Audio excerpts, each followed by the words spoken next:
jira haati sun haadhatiyya haadhateeti miskiina waa tokko hin beeyne siyaasa hin beeyne neetworkiinuu hin jiru wallagga kana ifaan wanni garagaraatu hin jiru nama hunda beeka soo waan kana yoo amma usnee jawaarillee abaaruu baannee abiyyillee abaaruu baannee marrollee abaaruu baannee deebisaa kanuu deebisu jara kana moo mootummaa moo deebisaa maal ta'uu qabu? Deebisaa yoo mootummaa jara hiriirte mootummaa sii deebisuu danda'a yoo silammoo jawaariin abdattee hiriirta taate jawaartu sii deebisuu danda'a.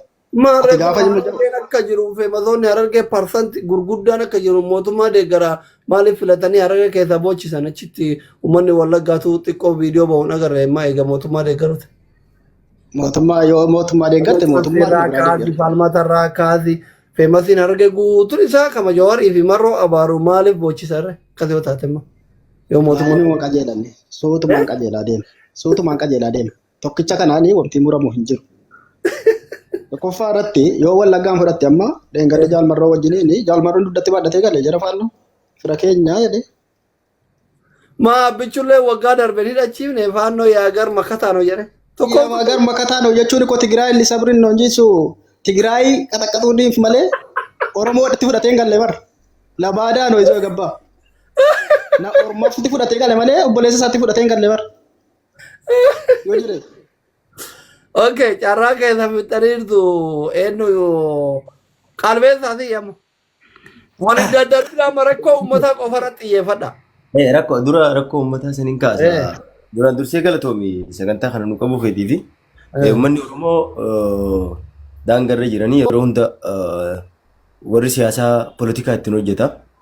Wayyaan illeen yoo yaadattanii bara aangoo qaba 27 bulchite keessatti uummata keenya gara bahaatiin daangarratti baalee dabalatee moyaalee wajjin uummata keenya daangaa poolitikaa ittiin hojjetanii nama ittiin duudhaaf hojjetaa turanii har'allee abiyyi waan haaraa hongoone sochiin warra abroonnatti Itoophiyaa dandeenyatti jedhan kan abiyyi fonqolchanii mootummaa uummataaf ta'uudhaan yaadne jiru waan jiruuf sodaa sanirra dhaaqee abiyyi qabsoo bilisummaa Oromoo gaggeessanii fi warroota qabsoo gara siyaasaa gaggeessan kana maqaa balleessuuf ummata Oromoo maqaa fannootiin fixuu dandeetii jira. Fannoon ummata fixeen jirtu osoo uummanni dhumin dura qaamni mootummaa bakka san jiru fannoon isin fixuu deemtii isin marsitee jirti of eega onni jedhamu ummata achi jirutti himee ture information akkana jiru achirraa ture.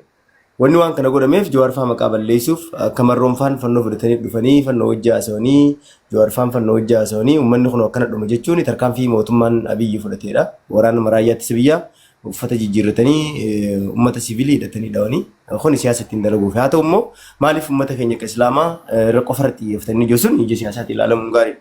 Yeroo baay'ee mootummaan Itoophiyaa qaamni Itoophiyaa nama islaamaa irratti miidhaa gaggeessa keessaafuu daandii kallattii bahaa Somaaliidhaa fi gara Moyaaleetiinis Somaalee nutti haasanii gara Baaleetiinis akkasumatti daawwee sarar madda walaabuu kallattii adda addaatiin. Akka Oromootittu osoo jiru yeroo islaama ta'u dabalfeetii taara bakka sana hubannen hayyee.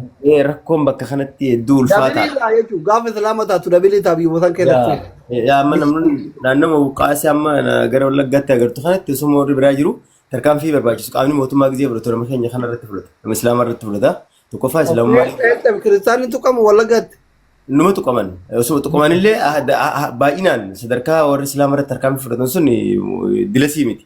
Laalamma yeroo dabre gaafa qalmaanni fannoo qalayyansan gaafa nama qalansan guutuutti nama sana harka dhibbarraa parsantiin 85 90 nama islaamaa qalame. So deddeebi'ee wanni waan kana godhaniif maali mootummaan siyaasa ittiin fayyadamuuf. Akka namoonni bakka biraa jiran warri waraanni bilisummaa Oromoo kan bakka san jiru islaama qala waan jiru fakkeessanii siyaasa itti fayyadamuuf wanni kana isiibsu barbaadisa kana. Warra achi jirutu islaama jibbata akka warra santu dabarsee warra keenya kanaaf osoo hin taane mootummaan qabsoo Oromoo qooduudhaa fi Oromoo addaan qooduuf itti yaadee waan kana godha. Amma waa'ee fannoo wajjin ol qabatee ilaalchise uummatuma amma dhume kana.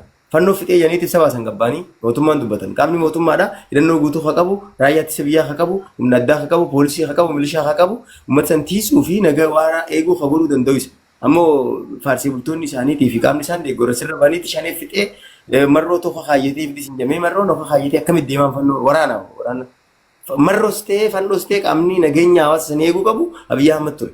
Abiyyi Ahmad egaan gotu dhufe gana 80 kana tokkoffaa nagee eeguu hin dandeenye mee wallagga qofa midhaan gaddu marsii keessatti gosa kulaba warra qalaan agartanii turtan ciibsanii Naannoo nama qalaa turan. Naan arguma keessa deengatti fudhadhu machaaratti nama qalanii turan.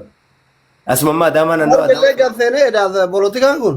Bakka hundatti nama qalaa jiran. So nama qalmaanni mootummaa nabiyyi mootummaa dadhabaa fi nagaya uumuu hin danda'in kan biyya san bulchuu hin danda'in aangoo argatetti carraa Oromoos maqaa balleesse. Ilaalama harka parsantii 75% aangoo mootummaa Itoophiyaa namni harkaa qabu Oromoo. Qaamaniin keessa dhaqee ergee naannoo Oromiyaa keessa Oromoo harkaa qaba. Federaalatti Oromoo harkaa qaba. Humna gurguddaa sadarkaa biyya sanitti Oromoo harkaa qaba. Oromoon harkaa qaba. Kan ta'uu qaban jettamee ati yaadni kee. Wanni waan kana godhaa jiru biyyaa. Dhumaanni gara furmaataa. Dhumaatti hunduma Gara furmaatatti hoggaa deemnu. Kiristaanni qalamu, Islaamni haa qalamu, Ortodoksiin haa qalamu, Oromoon haa qalamu, Amaarri haa qalamu, Firgosaan haa qalamu. Dhumaatiin duguggaa argaarra. Furmaanni gara. Furmaanni garamii fayyaa ta'e furmaanni garamii warra PPRs danda'a namoota tokko waan qaama kana deeggaran arsuudhaan furmaanni waan kana jiru Abiyyi Ahmad akka dhuunfaatti yaada biyyi sun yaada nam tokkootiin bulaa jiru yaada Abiyyi Ahmad qofaan bulaa jiru furmaanni waan sadii Abiyyi Aangorraa bulu Abiyyi Aangorraa hangam bunitti. Eenyu qabata Abiyyi Aangorraa bulu. Qaamni maal namni hedduu isaa qaba hayyoonni Itoophiyaa san keessa baay'eedha. Jechuun isin akka warra mootummaa mormuu tokkotti. Abiyyi irra Shimallis yoo qabate irra wayyaa Abiyyi irra Shimallis irra wayyaa Shimallis moo maraataa kanarra wayyaa Abiyyi irra. Maal Shimallis Oromiyaa bulchaa jira kun Oromiyaan bulchini mootummaa ta'aa. Ministeerri Itoophiyaa Finfinnee 4 kiiloo ta'eeti kantiibaa magaalatti bilbila iyyeettan. Biyyi Itoophiyaa akkana jirti. Biyyi sadarkaa nugusaa federaalizimii siin jeni sabdanneessaa siin jeni biyyi Itoophiyaadha nugusaan bulu jirti. Abiyyi Ahmad akkuma haati isaa nugusa. Ati addunyaa tanarratti mootummaa paarlaamaa irra taa'ee Oromoo